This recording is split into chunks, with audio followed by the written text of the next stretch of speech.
And Tony, that leads me to my next point that I'm going to cover after you're gone, but I want you to comment on this now. So we have this weird paradox. All these decades, they've said we're crazy. It doesn't exist. There's no Anglo-American / Germanic, elite with this, Israeli banking elite mixed in. None of this exists. It isn't real. You're crazy if you talk about it.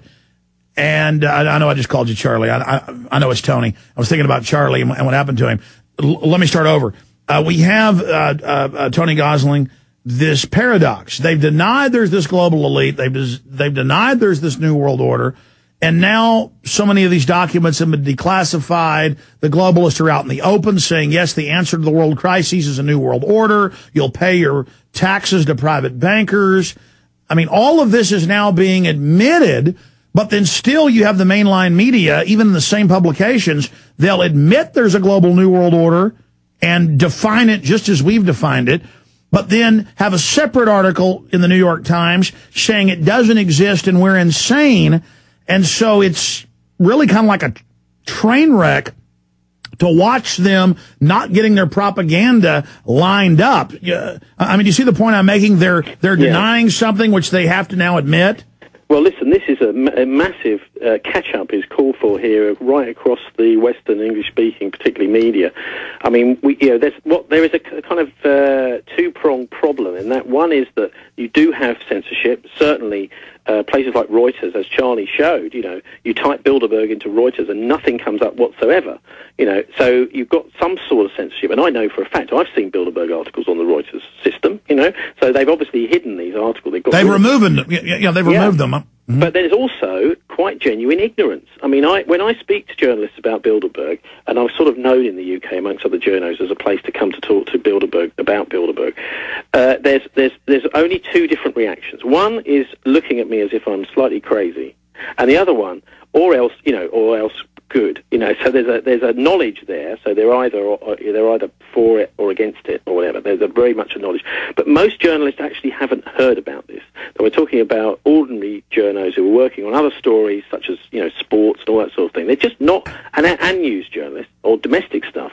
It's not in the consciousness of journalists. And this is what we're seeing is the sort of problems as they're coming out of the closet. Because, of course, as you said rightly, for years and years they've been denying it. And now, all of a sudden, we're hearing all this, we need a global solution, we need a global solution, we need a global solution.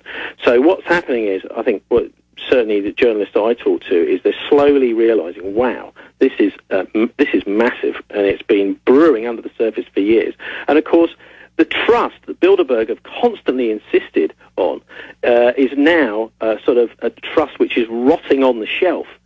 Because many editors who've trusted the Bilderberg line along the years, which is always just a little private meeting, are now thinking to themselves, well, hang on a minute, we trusted you and you've completely screwed up from top to bottom.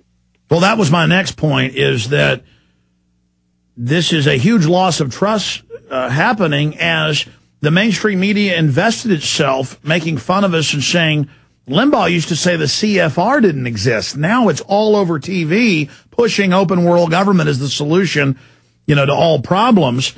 Denying Bilderberg, denying North American Union, denying NAFTA superhighways as they're being built and the billboards are up. Because they've done this, and because the media itself, a lot of the time was actually just ignorant, as you were saying, and their editors were lying to them. Oh, don't do a story on that. That's just schizophrenic crazies who believe in space aliens. That whole line is now imploding, and so the media is losing that much more credibility, and then they're trying to play catch-up, and that only exposes the fact they covered this up that much more. Well, this is the Guardian's line, isn't it? And I think what they've done here is they've been mulling this over for years. A lot of Guardian people, have been looking at this thinking, hang on a minute, this is a sort of fascist conspiracy against Britain, and is this something we should take seriously and deal with? And it seems to me at last they bit the bullet and grasped the nettle, and they've decided, look, we are going to actually fund and send a reporter there to get the gen. I mean, the Guardian is really shining at the moment. I don't know if you've been following all this massive MP's expenses scandal here in Britain, have you? Yeah, and they're also doing reports about the U.S. government torturing children, and they're doing stories about the government being corrupt and Big Brother, and they're doing stories about staged terror attacks. And I think it's a crisis of conscience there at the Guardian. I think they also understand we're the future. alternative media, telling it like it is, laying the cards down on the table.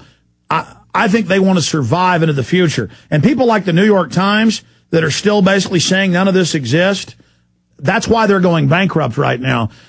Tony Gosling of Bilderberg.org, I really appreciate you coming on the show, and we'll talk to you. One little last thing, Alex, because this week The Guardian has exposed that the scandal here in the UK a hard drive was stolen from the House of Commons with all these MPs' expenses on it. It was actually stolen apparently by this ex-SAS major who has links obviously to the MI5 and MI6, who is called John Wick, and it's actually been stolen by an ex-SAS guy. So this is private security, quite possibly working with, and almost certainly working with MI6, attempting to foment a political crisis.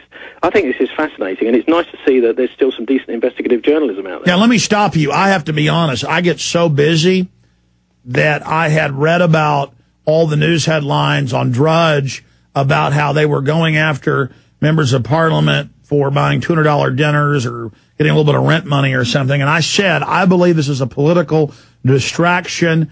I said this first hour, start of the show. I said, I believe this is a political distraction because they always love to use petty things to get control of Parliament. The MI5, MI6 has admittedly been spying illegally on Parliament. You have the shadow, illegitimate Queen's government trying to control the Parliament to do these unpopular things. You're saying, I didn't know this, you're saying they've caught intelligence people stealing it to use it as dirt on them. So, go ahead. Yeah, so this guy is John Wick. I mean, this is private security companies. Obviously, when people retire from special forces, they set up often these like little private investigator-style agencies. And why is this guy John Wick not on the headlines instead of the MPs? I mean, clearly, what's going on here is that the MPs are being dirtied up in rather a tacky fashion in order to distract attention from the billions and trillions that the bankers have run off with. And, of course, MPs are our representatives. They're the front line against the bankers. And they're the ones who have been being dirtied up here. And I think, the implication here is that the security services, either MI5, MI6, somebody like that, is also working with this guy. But, what are private intelligence agencies doing? Well, they always use Visor Consultancy to run the drills, with the former head PR guy from Scotland Yard. He runs the drills at the exact same time, exact same places as the bus and the trains are bombed on the morning of 7/7 at the exact same time. It's always private intelligence agencies. Quote, you're going to start a private group, and then that's the public payoff they can then make because it's just a private group doing security, and the government's giving you a paycheck, but instead of making £60,000 a year, you're now making £150,000 a year, to carry these operations out. So my instincts were right about that. Tony, I'm glad we talked to you from the UK along that line. But absolutely, anytime I see a report about a politician that's got a crooked toenail, while meanwhile massive crimes are going on, we know what it is. Another parallel example of this is they took almost all the IRS agents off of billionaires 10 years ago and put them not just on middle class, people making $100,000 a year. They put it on blue collar people who literally might just owe a few $1,000s. And so not only did they cut the amount of agents, they put the investigators on the very poorest, which of course would bring back the least amount of money, and cut all the white collar investigators across the government. So I mean you really see it, how they go after some poor auto mechanic who can't even pay his trailer bill, but some billionaire can openly steal everything. Yeah, I mean, it's been a really good week, actually, for investigative journalism here, and it's lovely to see, because we've been living through a crisis of investigative journalism with all these newspapers, TV stations, radio stations, etc., cutting all of their journalistic budgets. Another story that's come out this week, stop me if you've already been over this, Alex, but it's 5 Muslim community workers here in Britain have accused MI5 of waging a campaign of blackmail and harassment in an attempt to recruit them as informants. So, basically what they're saying is MI5 are going to these Muslim community workers and saying, either work for us or we're going to say you're a terrorist. We're going to put you on the list, we're going to follow you and possibly arrest you too. Yeah, we're going to send you to Guantanamo Bay. I did see that, and Bob Chapman covered it last hour, but we could talk for days about it. It's so important. Okay.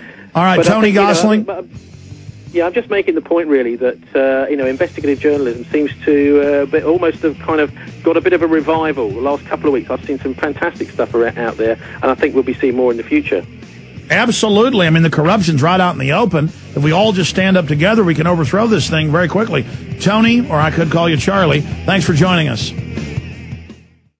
The good old folks at New Silver Solution. And the website is supernaturalsilver.com. Supernaturalsilver.com. This is something that kills bacteria, viruses, you name it, well documented. They've got it down to a super small nano-sized particle. Supernaturalsilver.com. Check them out at Infowars.com. Supernatural Silver.